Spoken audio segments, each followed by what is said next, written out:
you are forfeiting your tax dollars. You're forfeiting return on investment. And more importantly, you are paying to build talent that your competitors are going to hire. Yeah. That is paradigm shifting. Because if you don't have a strategy to hire those kids, your tax dollars are building that talent. That kid's going to be hired somewhere. And if you don't have a strategy, it's probably going to be by your competitor. Yeah. And so nobody would cut a check to their competitor in the private market space. But it's what we do all the time in education. There's no strategy to connect education to industry long term for viable return on investment and economic development. These are kids first and foremost. They need to be loved and invested in. But when you get past that to a certain level, these are assets, our community. And if our schools' resources are building this talent, we should not be willing to just let them walk to other communities or other states and become returnable taxable citizens. I'm not saying trap kids. I'm saying strategically recruit them to stay local so that we can get that return on our investment. You are listening to the Global CTE Podcast with your host, Sylvester Chisom. Welcome, my friend, to another episode of the Global CTE Podcast. I am your host, Sylvester Chisom. This is the place where we like to wrap a blanket of goodwill around our CTE community, and I highlight the best, the brightest, the movers, the shakers, and the innovators. Today is no different. I have my friend Jason Van Nus here, and listen, we are really in for a treat around work-based learning. Let me tell you a little bit about Jason. So he's the 2023 Georgia ACTE Teacher of the Year, also a finalist for the 2025 ACTE National Teacher of the Year. He currently serves as the Director of Work-Based Learning and Youth Apprenticeship Programs for Lowndes County Schools in Valdosta, Georgia. Under his leadership, the program has grown by over 500%, generating more than $28 million in economic impact.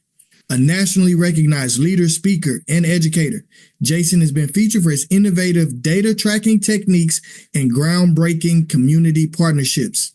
He's also in the final stages of his PhD in CTE, focusing on workforce and economic development. Jason, welcome to the show. Thank you, sir. Glad to be here. Big fan of the show. Honored to be a guest. Oh, thanks, man. Listen, I'm super pumped to have you on. I follow everything you're doing on LinkedIn.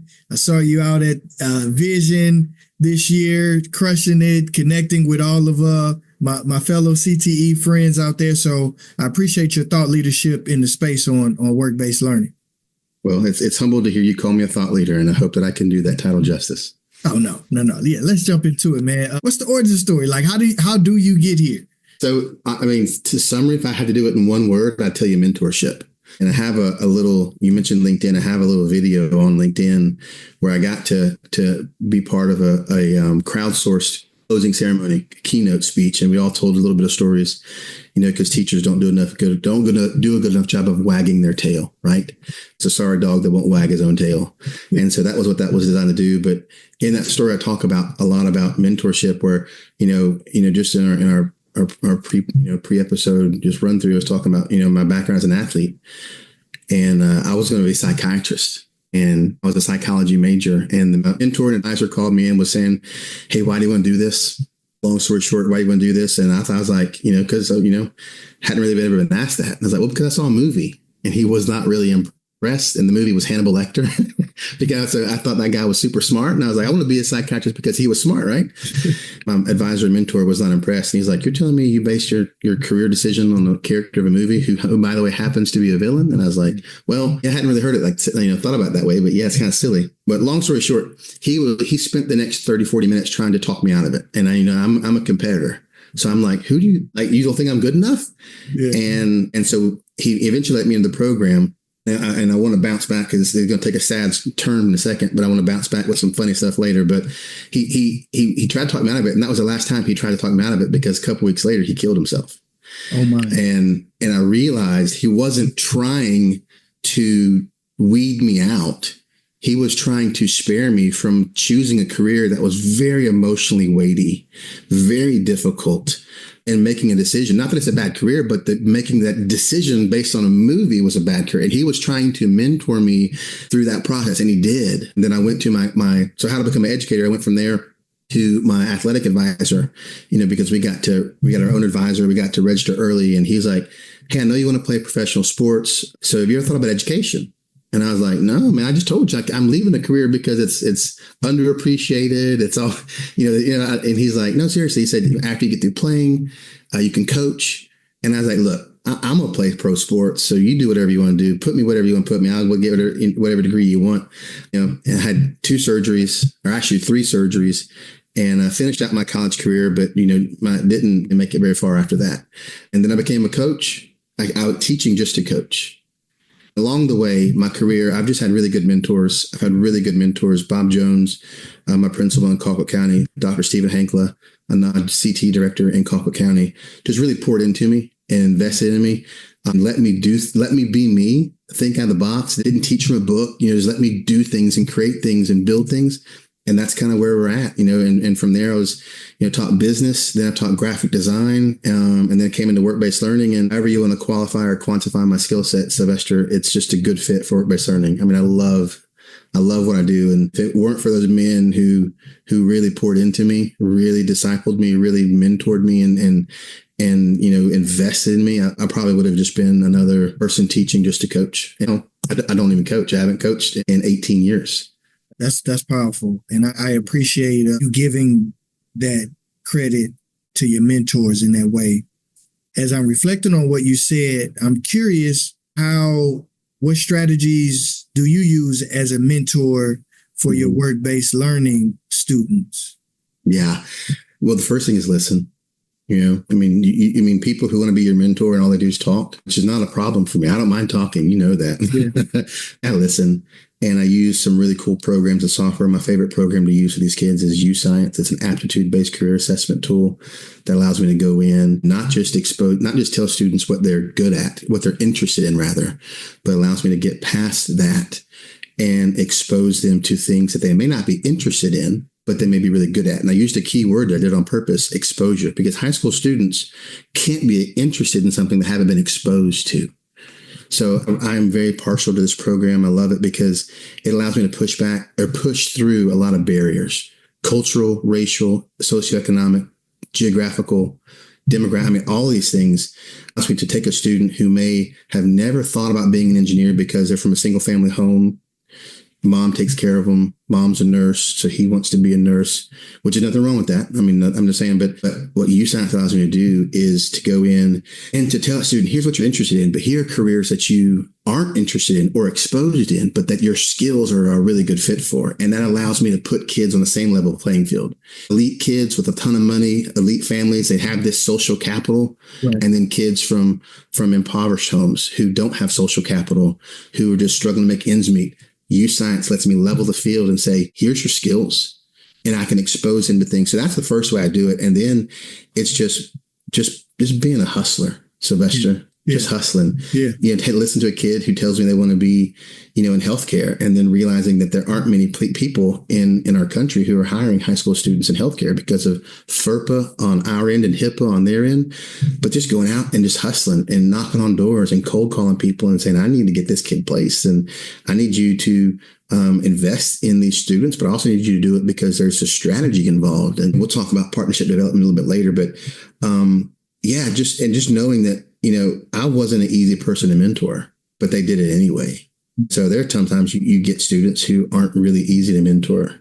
I see a lot of myself in those kids, just pouring into them and just saying, I'm going to be here for you. And I'm going to invest in you, and I'm going to fight for you and expose you to what these options are, even when you're pushing back the whole time, just because that's what it took. That's what it took for me, to get where I was at. So thanks for asking that question. Yeah, no, man, that's so important. You had me thinking about the people who are my mentors, who maybe I wasn't fully open to hearing and listening or receiving their advice. But like you said, they removed themselves from removing the ego around it and saying like, no, I'm here in service of, because I see something in you that you can't see in yourself. So no, thank you for the way you're leading in that capacity.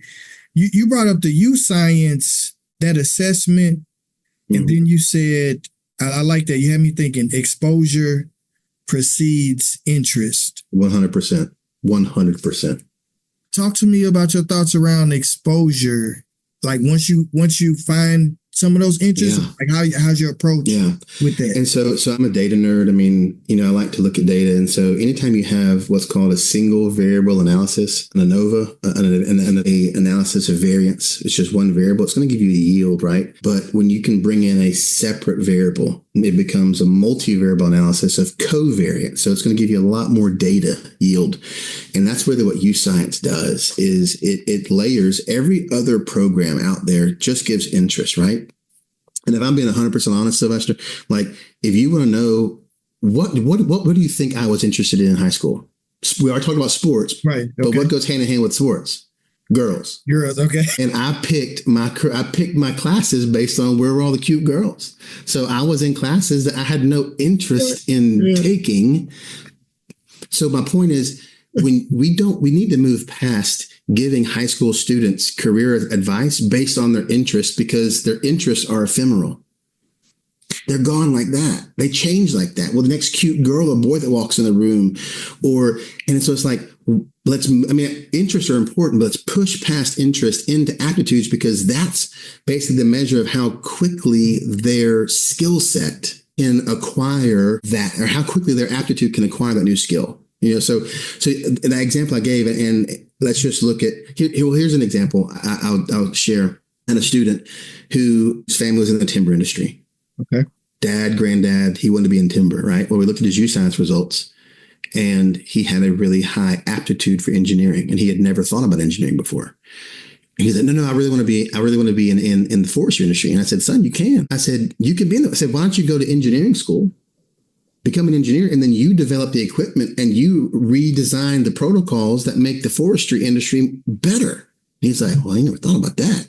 So that's an example of one quick conversation. But what could that look? But what could that look like in a rural school, or a school that's really poor, has a lot of people who are disadvantaged in this school, and they're only exposed to the careers in their area, right? Yeah. This allows us to push past that and just to show the kids, here's what's possible. Because especially for special education students, man, they're never celebrated. Special education students, and it's not any fault to anybody, but most special education students, they never hear what they're good at. They always come to school and it's like, we got to get you extra help here and extra help here. And we got to fix. And it's just like UScience allows me to tell a kid in special education, or a kid in my program, what he wants to be so-and-so. It allows me to say, man, you're like, I can celebrate. We can celebrate this. You're good at this. You can do this. And it flips the script for a lot of these students who've never been celebrated. So that's kind of how I use it and what that exposure looks like. Because it takes a student who's never thought of a career. Now, look, the aptitude, when you filter the results, you can filter it in that program by interest, aptitude, or whatever. And I know it sounds weird.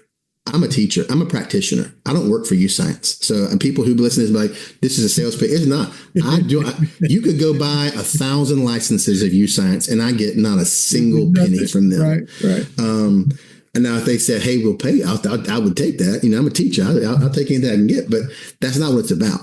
What I'm saying is, you can filter those results, and I'm about using the best tool available. And so I can take a student's results, I can filter it by interest only, by aptitude only, or I can merge the variables and give an overall fit. So when I filter a student's interest by aptitudes, or their results by aptitudes, there are a lot of careers that are like, oh no, I would never do that. I would never do that. But that's what I want, because now they're exposed to careers they've never thought about. But a lot of times you see that light bulb go off and like, oh, I never thought about that. And then you can filter those results based on years. And it can go in and you can say, or years of educational investment. So if a kid knows they don't want to go to school, they can select only show me careers that are 1 year or less post-secondary. And so it's the best tool available. It's bar none best tool available. I appreciate you sharing that. I'm going to call it that inside information on like what's helping you get leverage, and why 100%. Your program is growing. And so that's what this platform is all about. And that it's about sharing. The people who listen to this, they want the edge. They want to know what tools are the best in industry. Not saying there's not something else, but if it's working for you and the way you just broke that down, that's definitely insight that someone needs to probably take a look at it. And I probably need to get somebody on from U Science on the pod. I've got a bunch of friends who work there. I can get you some really. Yeah, because because I think that's where it all starts, man. Like, because we can, it's like, yes, what are the jobs, the careers of the future, the jobs, the careers of today? What are the salary ranges? What's in our local community? What are the opportunities? It's like, yes, but let's find it starts with the exposure and the interest. Like, because without a program like that, how do most, I'm not saying, look, there are other programs that are out there. I don't think they're as good, but that's anecdotal, right? But how do most people without a program, how do they advise their kid? Here's an example. All right, Sylvester, you're my student. Sylvester, what do you want to do? Mm-hmm. You don't need me for that. Mm-hmm. You don't need me to ask you. You know what you want to do. You need me to shape and mold and direct and say, here are all the options based on what you can do. And that's how we begin to break down these barriers that keep certain people in certain pods, in certain geographies. Mm-hmm. Like, there's no reason we have to nurture these kids' skill sets. Yeah. And we can't do that if they never realize their skills apply to certain vocations or certain careers. Let's bottom line. There. You brought it up. So let's stay there. Let's talk a little bit about how do you vision work-based learning programs helping to create that equity that we need, that ends up with that level of economic upward mobility for maybe people from under-resourced communities. Yeah, I mean, it is so. One of my and I learned this term. You mentioned it, ACTE. I learned this term. I've been calling it something else, but the term social capital, right? People like, my background, my dad was a pastor. I'm used to knowing connections and knowing people and meeting people. And I have the ability to network, right? I didn't have the social capital, meaning the relationships to leverage that someone maybe from a doctor or a lawyer's family would have, right? Meaning that 70 to 80% of jobs obtained in the professional sector, Sylvester, start with social capital, meaning I want to come work in your school district. And I'm like, hey, Sylvester, I want to move to St. Louis. I don't know anybody there. Can you go put in a good word? And you're going to take my resume. You're going to walk down the hall to your buddy and say, this dude's legit. You need to hire him. Then I get an interview. Then I get a job, right? I'm not saying that your influence made me the job. I can jump the whole obstacle of the resume pile. I can use social capital to get seen and then use my skills to get the job, because the majority of jobs that are received or offered always on what you know, but who you know, right? That gets you in the door. What you know gets you the job, but who you know gets you in the door. Work-based learning is blind to that, because it's my job to advocate for that student. It's my job to go out there and build those relationships. It's my job to go out there and identify and nurture and build the apprenticeship model or those internship models and put that student in a position to succeed, and then help them keep that job and then show them what the options are after they graduate. So that's to me is the biggest equity piece inside of work-based learning. Is it pushes past the most formidable barriers that these students from under-resourced communities have. Is they don't have the social capital. And no one's ever taught them social capital. No one's ever taught them to leverage their relationships. And no one's ever taught them those things. So I can teach them, I can do it for them, and I can build it in. And so there's an event that I created called the Reverse Career Fair. I do with my third level students, and it is a completely social capital event. And it's essentially where we flip the roles. The students, instead of the vendors or the employers having the booths and at the career fair, and you release kids in. Well, what happens when you release kids into a career fair? No one's taught them how to talk to adults. No one's taught them how to advocate and sell their skills. So I flip the roles and make the kids spend their semester building the booth. They line the room, and then I release employers into the room. And the students learn the whole semester how to self-advocate, how to build that social capital. And then the employers go and talk to the kids and interview the kids, and they can evaluate them anonymously on the way out. We just finished that last week. So that's the best way to do it for me. 100% is investing kids' social capital. Because here's the thing. If I'm investing in you, Sylvester, and you think you want to be a vet or you think you want to be a lawyer, right? 2 different careers. You may want to be a welder, 3 different careers.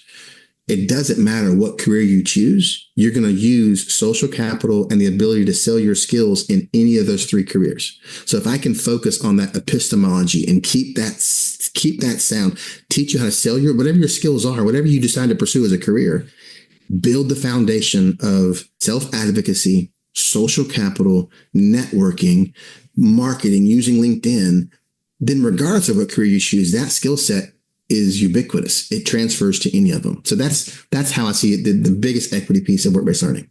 Thank you for saying that. Like, I'm like, really? You have me in a place of like deep reflection right now, because like, I know that, but I'm curious. This is not a conversation that probably is being lifted up enough around what you just said, that around the 70-80% of jobs start with social capital. And it's like, yes, we do need to focus on the skill development for our students, but then this other part, how do we create environments where we help students also build social capital, preparing them on how to operate in the nuances of those spaces of networking, how to introduce yourself, and all of those things. Yeah. Are you feel like you're hearing this more, this social capital? Like, is like while you were? Well, I called it a self-advocacy event. So I've called it that for a year and a half. And then I learned that term social capital at a presentation at ACT. And I was like, that's actually what this really is. I'd never really heard, I understood the concept of social capital, but I never heard it. Kind of like a couple of podcasts ago, you were talking to someone who said fingertip skills, or what was it? Oh, yeah. Like fingertip values. And you're like, I never heard of that. Values, And to me, I was like, oh yeah, like, well, I've never heard. So I know the premise of it, but I never heard it called that. And I like it because that's what it is. Like, it's teaching students how to leverage. Like, if I have a massive bank account, I can leverage my capital for other investments, right? We got to teach students how to leverage their social capital. How do you use that to get opportunities? And because, again, there's so many qualified people who apply for jobs who never get their foot in the door because they don't know the right person. And whether you agree with it or not, it's the reality of what it is. And so you're hearing more about that because, and this is not just for the academic careers, but for also the skilled careers. There's so many people wanting to go into construction now, because we've been beating the gong and ringing the bell and making people listen to us when we say, look, you got to go this way. There's so many opportunities. There's still critical labor shortages, but learning how to advocate and sell your skills, even if you have an entry-level job, is how you progress quickly as well. So it's not just getting the job, it's keeping the job, and it's progressing in the job quickly. That's something we can focus on that's going to transcend whatever career these students pick. And that's why, again, it's my culminating event for my third level students. Just they put everything together from the first 2 years. I like it. All right. So I feel like to me, like, because I was wondering about this big number out here, this $28 million of economic impact that has been generated. Lowndes County, from your work-based learning program, and seeing these deep insights is making a lot more sense to me, from the youth science to preparing students with the ability to self-advocate and social capital. But I want to hear more from you.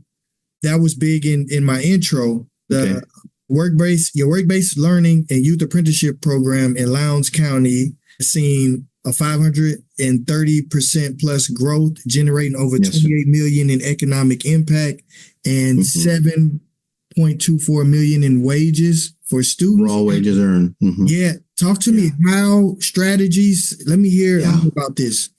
So when I took this job, there was like 40 kids, right? And I'm at the third or fourth largest school in Georgia. So I was like, that's not fair. That's not equitable. We need to have a better program. And it's kind of hired to help rebuild that program. And so that came with a little bit of latitude on how I was going to design it, things I was going to do different. I was encouraged to do things different. So one of the first things I did was digitize everything. I'm tired of paper applications. Like, this is not 1990. I can take an application digitally.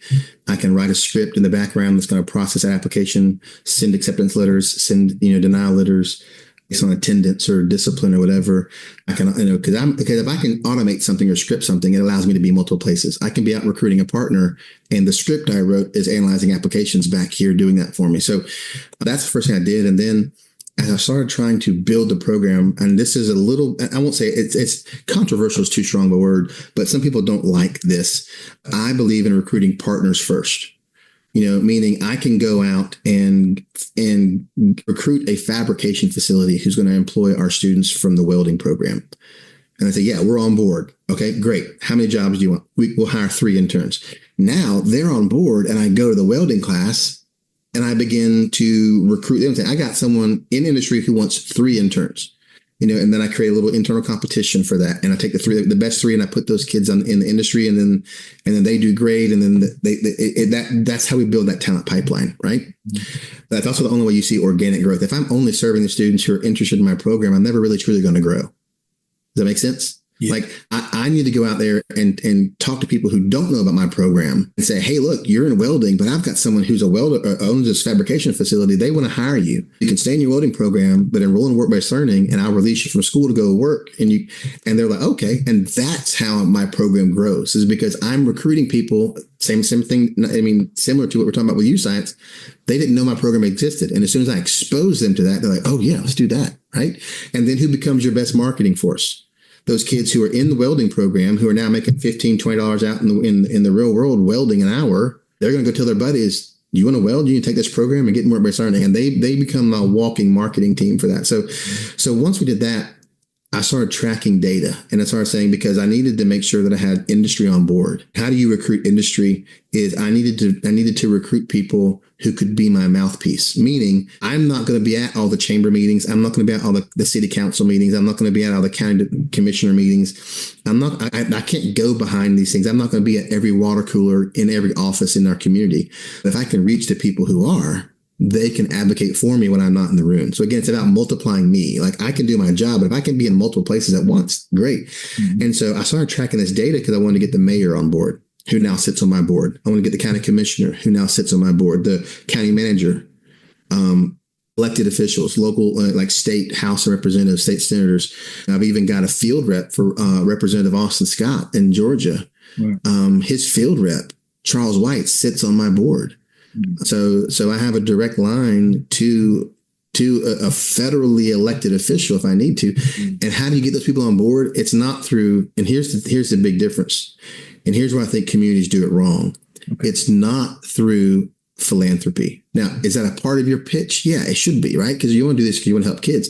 But you'll get a lot of people to bite the hook on philanthropy. But what happens when you pitch philanthropy and then a for-profit conflict comes up? They're going to say, hey, man, Sylvester, I know the kids need me, but, so you'll get a lot of bites on philanthropy, but you're also going to get a lot of breakage on philanthropy. Follow through is not very well. It does not hold up very well, should I say. But when you begin to communicate to them the true value of an intern, the true value of an apprentice, in terms of quantitative value, like this is what the student can do for your bottom line. They're coming out of high school credentialed, skilled.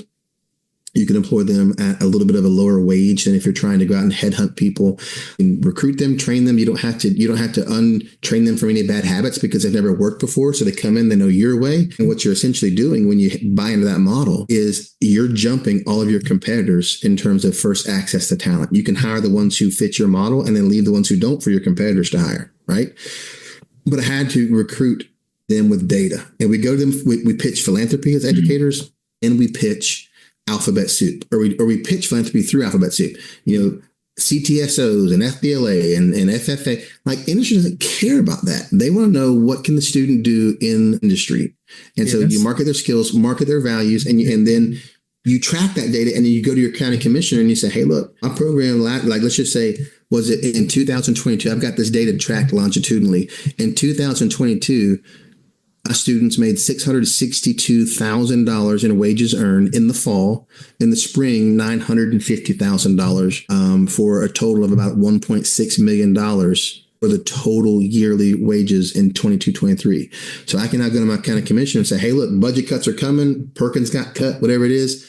Make sure you need to advocate for my program. My program doesn't need to get cut because it needs to be here and I need you on my board because I need your input. You're an expert. I need your input in how we steer that economic impact. And that's how you recruit alphas. And those alphas help you run your program. They advocate for you. I call them alphas because they move the needle in your community. Right. So that's why I track the data, and that's how I use it to recruit people. You just dropped some real heavy right there, Jason. Well, it's a little bit different. It's a little bit different. But it's good because I don't know.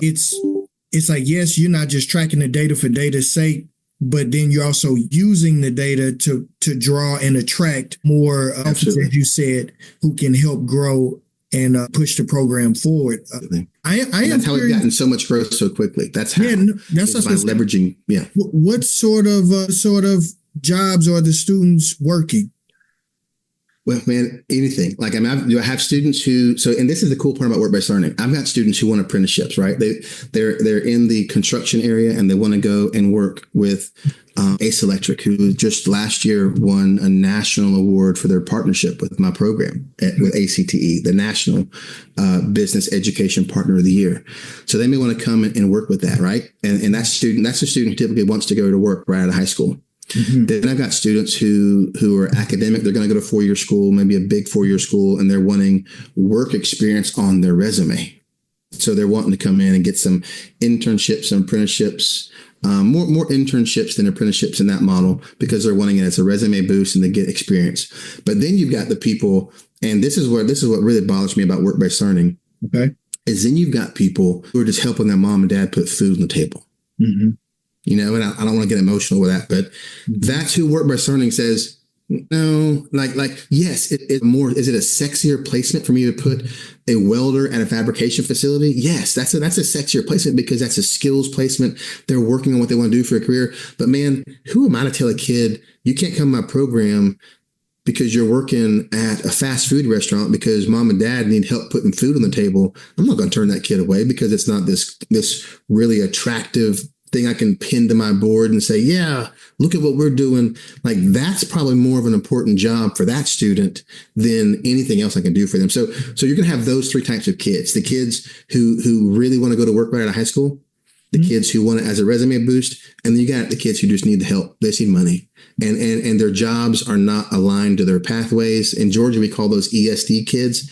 But man, honestly, those are some of the hardest working kids because they don't have a choice. They've got to work. Do you in those cases, Jason, do you go back to your youth science with them and try to maybe find them something that is based on their interest and aptitude and then potentially a little higher wage? Yeah. Exactly. So that's exactly what we do is I don't want to keep a student in an ESD category. I want to try and move them out of it. So if they come, let's just say, and I'll use some companies. Let's just say I got a student who is an automotive student who's working at Taco Bell, right? Okay. Taco Bell pays pretty well. It's hard for me to take a student away from Taco Bell and put them in a position that doesn't I'm not going to do that to a student and put them in an unpaid internship because it aligns with their path. I'm not going to do that. I'm not going to ask a student to do that because some students are like, I can't help a mom and dad put food on the table. But the model is to sit down and say, all right, what do you want to do? All right. So I start off with the interest. What do you want to do? And then we'll look at the results and say, well, here are a whole bunch of careers that are outside of what you want to do. And here's what it looks like. Here are the career. Do you want to go to college? No. Well, let's filter it by 1 year or less. Here are all the careers. What are the highest earning jobs that require 1 year or less? Filter it that way and say, can you do these things? Well, yeah, I never thought about that before. Now let's find out. Now you click on that job and you find out what majors would get you a job, or what schools offer majors or certificates or credentials that would get you that job. And then you can go look at the school and look at the admissions rates, look at the test score rates. I mean, youth science it's comprehensive. So that's exactly how we do it. And then try to move the student. But you can't do that without industry partners. You've got to have industry partners who are going to hire these students, because I'm not going to take a student who's making $13, $14 an hour at Taco Bell and tell them, my wife says I say that weird, by the way. She says I say Taco Bell weird. I don't know if I say it weird or not. She said I emphasized the wrong syllable. And I was like, who am I, Ricky Bobby? Anyway, I'm not going to take a student who's working at a fast food restaurant making good money and then convince them to go do an unpaid internship. That's not all of my interns. The ones I don't place, the only students I place that are unpaid, every now and then I'll do it in a medical placement. Mm-hmm. And that's pretty much it. Even the students who work in my program out of our teaching pathway, where they're becoming teachers, we place them at the middle schools and the elementary schools in our community as creating our own teacher talent pipeline. Even those students get paid stipends at the end of the semester. So I try not to have any unpaid interns, just because I want the students invested both intellectually, emotionally, and financially in the outcome of that. So very well said. Very, very well said. I want to switch gears a little to data tracking.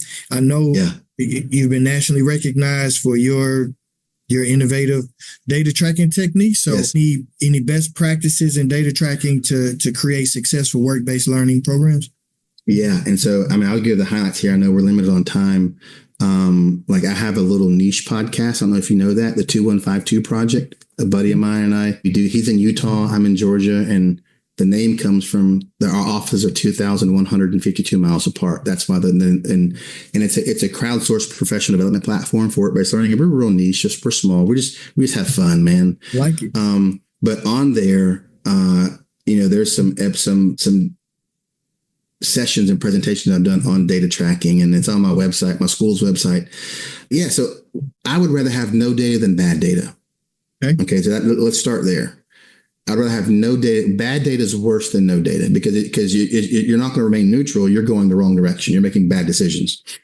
So I wanted to get and track data. So I mentioned tracking students in terms of what pathways they take. So now I can go in, I built, and I did all mine for free because, I came in as a new person. I didn't want to go in there with a bunch of budget requests. So I built all mine for free and using Google software. So Google Sheets, I use a Google form as my application.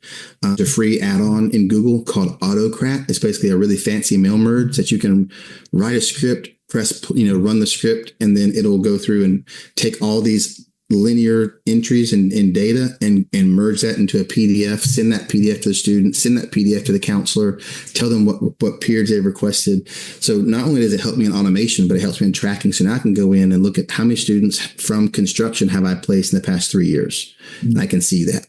Or specifically, when people come in, new industry comes into my community, right? I mean, so this semester, I've got 170 plus students. Next semester, I have almost 300 students. And that's students. That's not peers. Some of the students taking 3 blocks of work-based learning. So sections, just actual physical heads, students, people, right? I can't remember all their skill sets. So let's just say I have a new industry who builds boats and they're coming in, right? I'm going to look at automotive. I'm going to recruit from them because of the engine, the correlation with engine. I'm going to look at ag mechanics. I'm going to look at any small engine repair. I'm going to look at any type of construction. Boats do a lot of fiberglass. So I'm going to search those pathways. I can search those pathways in my data system, which I input every time I get an application, it tracks. I can also search those students in sites to see who has the aptitude for those things and pull students out of that. Data is the only thing that really allows me to do what I do. It's what separates me, if I'm going to say, is a lot of other coordinators is leveraging that data to make sure I know who's going where, when they're going there, and being able to track students and recruit students, because I can't remember all these students' skill sets. I can't do it, but I can look at their pathway and I can recruit students from those pathways, meet the needs of industry, because I'm really a yes person. My job is to talk with industry, hear what they need, yes, and then come back to my office and figure out how am I going to do that. I just said yes, how am I going to make it happen? That's good. Because that's what my job is. I am in workforce development and economic development from the education side. Yeah. I'm about building the talent in the pipeline, connecting that talent to industries, and then letting it do its thing, right? Because a talent pipeline that doesn't have any talent going in at the education side is value. It has no value. It's pointless. Mm-hmm. And putting a bunch of talent in the pipeline, but not having it connected to industry, just going to spill out on the ground, right? And so here's something. Go. Let me leave you with this. I mean, this blew my mind when I had this thought, right? Local schools are funded by local businesses and tax dollars, basically, right? Mm-hmm. So if you're a company in my community and your tax dollars are paying the school system to build talent, right? That's what they go to. That's what I call a sunken cost. You can't do anything about that cost, right? So if your tax dollars are paying schools to build the talent, and as a local business owner, you do not have a viable strategy to hire that talent, here's essentially what you're doing. Because someone's going to hire that student. And if you don't doing it, you are forfeiting your tax dollars. You're forfeiting return on investment. And more importantly, you are paying to build talent that your competitors are going to hire. Yeah. That is paradigm shifting. Because if you don't have a strategy to hire those kids, your tax dollars are building that talent. That kid's going to be hired somewhere. And if you don't have a strategy, it's probably going to be by your competitor. Yeah. And so nobody would cut a check to their competitor in the private market space. But it's what we do all the time in education. There's no strategy to connect education to industry long term for viable return on investment and economic development.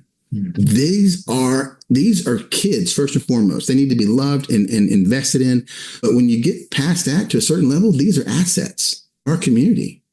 And if our schools' resources are building this talent, we should not be willing to just let them walk to other communities or other states and become returnable taxable citizens. I'm not saying trap kids. I'm saying strategically recruit them to stay local so that we can get that return on our investment.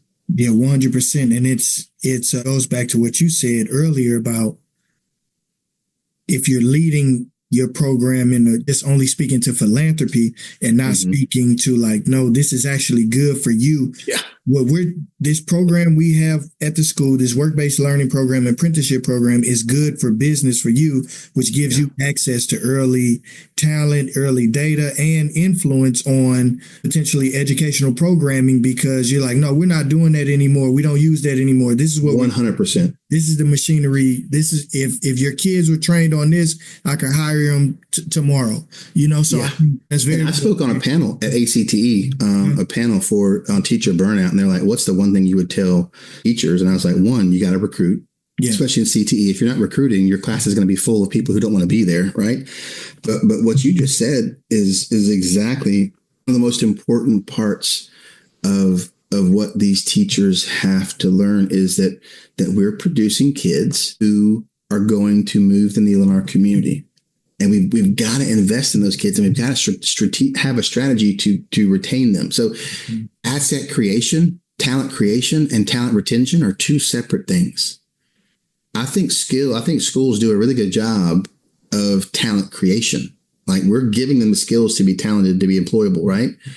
But we don't do a good job in talent retention. And if we're letting them walk to other communities, that is a terrible business model. Do you know of a business that would succeed, or it would still have any investors who knew what they were doing, who would say, "Hey, look, we're going to build an asset for 12 years. And as soon as it becomes returnable, we're just going to let somebody else take it away." Like that's ludicrous. Take it down to Texas. Yeah, take it. It's exactly what. It's exactly what we do in education. No, we spend 12 years of our local money investing in students, teacher salaries, equipment, buildings, facilities, school buses, food, after school programs, millions and millions and millions of dollars. And then we're just like, okay, you can go up to it. I mean, I'm South Georgia. Okay, you can go up to Atlanta and get a job there. No, we're going to try and keep you here because that's, like, if you want to go, that's great. Like if you want to be an architect, you've got to leave Georgia. I mean, you've got to leave Valdosta, right? There's no schools here who teach architecture, but I can send you to Georgia Tech as an employee of Studio 8 or IPG Architects in Valdosta, and then you can come back here when you finish in Georgia Tech. Like that's the strategy. So talent building and talent retention are completely different, and schools don't understand that. We've got to retain that talent. Yeah, that's a good perspective to share right there. For someone who's listening and they're like, yeah, sure, $28 million. Like, oh, of course, Jason, this is easy for you to do. And, you have all these partnerships and these things. Give some best practices on building community and industry partnerships.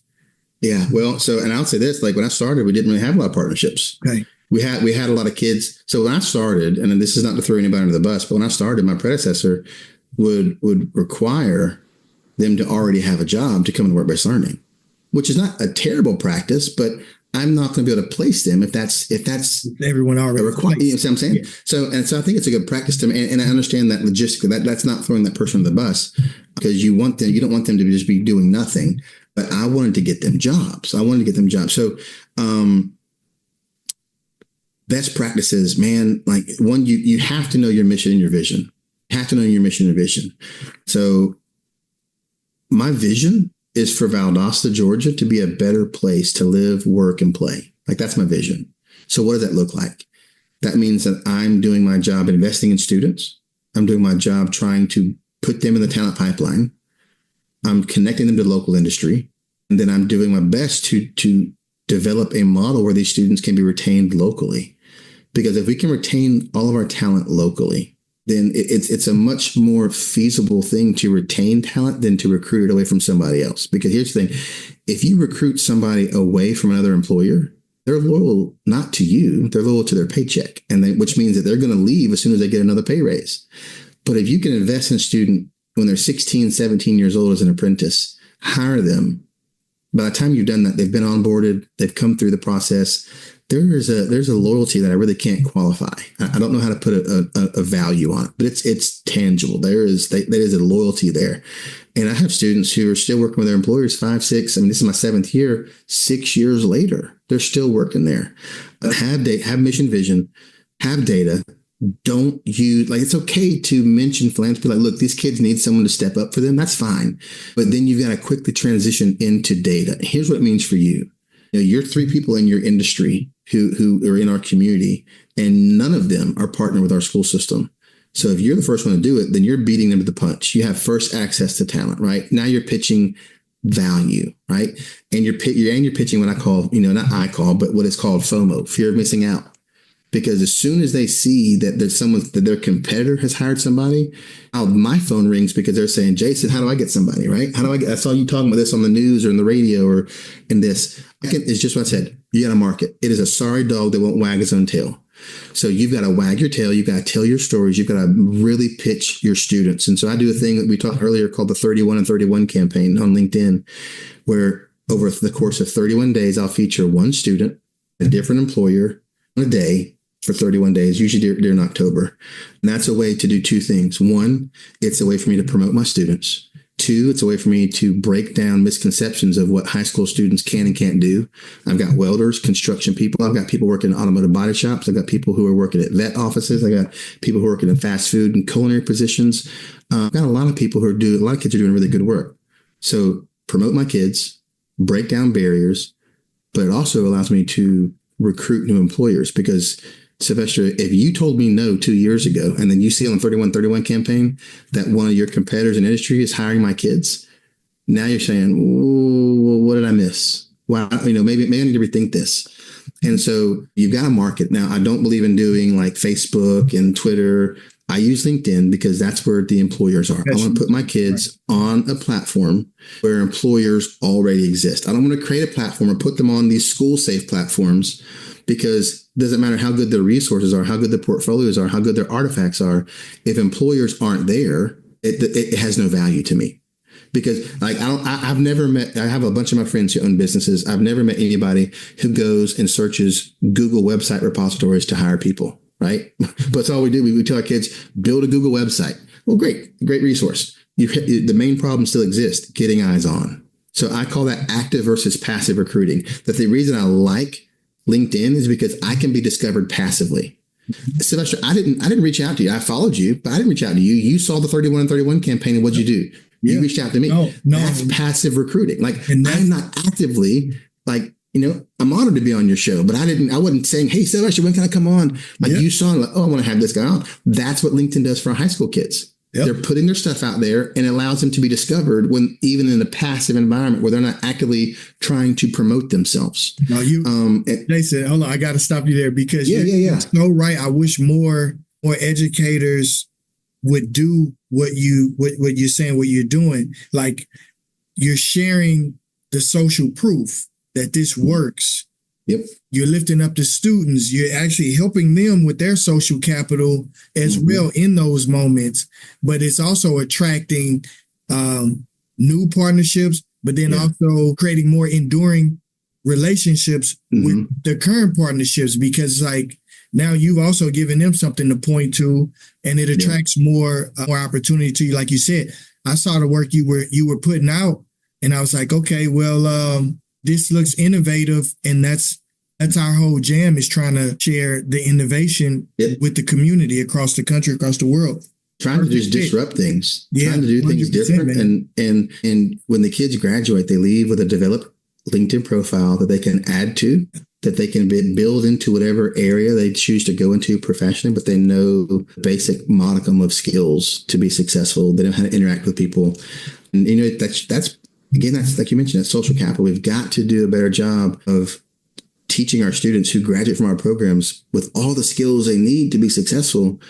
But to be really blunt, they just crap the bed in the job interview. Yeah. Like we don't teach them how to sell their skills. We've got to teach them that social capital, how to sell their skills, how to market for themselves. And that's something I'm super, super passionate about. And that's, again, all comes together: data, partner recruiting. You've got to be able to go out and just hustle and tell people, here's the program. But it's anytime you bring a new product to market, I say this all the time in almost every one of my presentations. Anytime you bring a new product to market, the biggest barrier is education. I've got to tell you why my new product is better than your old product. Yeah. And what happens in schools, in an industry rather, not schools, is that industry conflates two things. They conflate traditional practice, what we've always done, with legal compliance. Mm-hmm. And they're not the same thing. You can hire a student under 18. You can do it, even in a manufacturing environment. Mm-hmm. But they've been told for so long you can't do it, and it's not true. OSHA doesn't care. Workers' comp doesn't care. OSHA cares about your safety compliance, and your workers' comp cares about your mod rate. You can hire students you have to be over 16, but under 18 in these. You just have to follow FLSA, or the Fair Labor Standards Act, hazardous occupations. And most programs like mine have exemptions from the hazardous occupations as defined in FLSA. So not only are your governments, local and federal, urging you to do it, they're incentivizing you to do it by giving you, Georgia has something called HB 402. It's a law that gives employers a discount on their umbrella workers' compensation policy if they hire work-based learning students. So they understand this is a talent. We're trying to reach and develop and retain the talent. That's why your local, state, and even your federal governments are incentivizing you to hire them. Yeah. Oh man, Jason, you've dropped so many gems. This has been a great conversation, man. Really great conversation. I feel like we're going to need like a part 2 comeback. And you let me know. I love talking work-based learning. Last question. Sure. I ask this to everyone. What's your vision for the future of CTE? And my vision is for any and every student to have both the skill set, physical skills, and social skills to compete in a job market. Mm. It's to break down the barriers. So take a step back. That is it. But let me phrase it a different way. I often get the moniker of being anti-academia. I am not, Sylvester. I am a lifelong academic. I'm pursuing a terminal degree. I'm not anti-academia. I'm not anti-university. If your job requires you to go to university, if you want to be a surgeon, that requires college and post-college and medical degrees and become a doctor. Understood. What I am anti is one size fits all approach to post-secondary training. That I am anti, and I will fight that. I seek to disrupt that thought process at every turn in my career, because I'm tired of pushing kids in one direction without any thought about what the kid wants to do and what the kid is skilled to do. I was fortunate enough to play sports, so my college was paid for, right? A lot of students don't get that. They're pushed to college, and then they take out loans, and then they graduate with student loan debts and payments that they can't afford because the jobs that are available to a 4-year degree aren't what they used to be, because everyone has a 4-year degree. So the market is saturated with 4-year degrees. Well, what happened as we started pushing kids into academia? What happened over here in the skilled trades? We create a massive vacuum in the skilled trades. Try and find a mason. Try and find a plumber. You better already have one, because if you don't, you're going to be way down the list. So I want everyone in the country, the world, your audience, like, we need to do a good job, a better job of just giving individual career counseling to students, saying, here's what's available. Here's what's possible. Now, what's your decision? But for so long, we've been like, oh, don't look over here. You've got to go this way. Like, no, that is so myopic and so destructive for these kids and our economy. That's my vision for CTE. Like, every kid equipped physically, socially, and prepared in terms of individual counseling about what all their options are. And there's so many people doing so much good work in this area.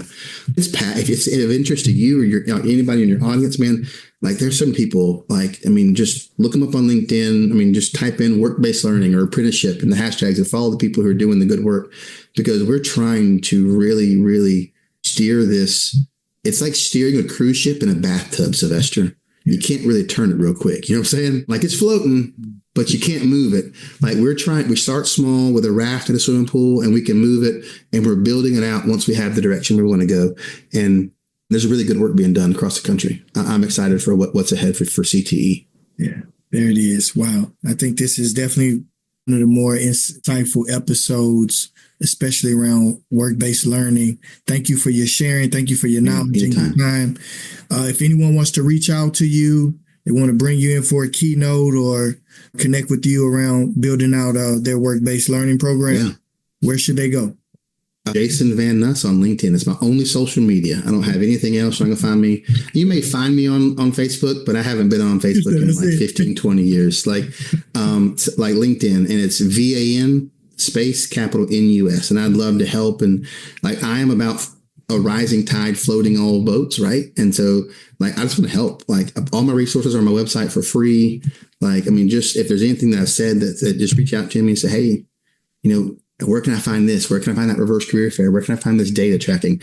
Like, not only is it on my website, but I've even created video, like how-to videos, so you can download the resources and like you can watch the videos and learn how to use them. So I just want everyone to have a good work-based learning program in their city, in their school, because it's good for kids, it's good for your community, and it's good for our country. If we can retain this talent, if everybody can retain their talent, man, I mean, we'll be in good shape. There it is. Work-based learning is good for our community and good for the country. If you enjoyed this episode, please don't be selfish. Share it with a friend or a colleague who needs to see this information. And until the next episode, remember, you don't have to be great to get started, but you have to get started to be great. Peace. Thank you for listening to the Global CTE Podcast. Be sure to like and subscribe to be the first to know about future episodes.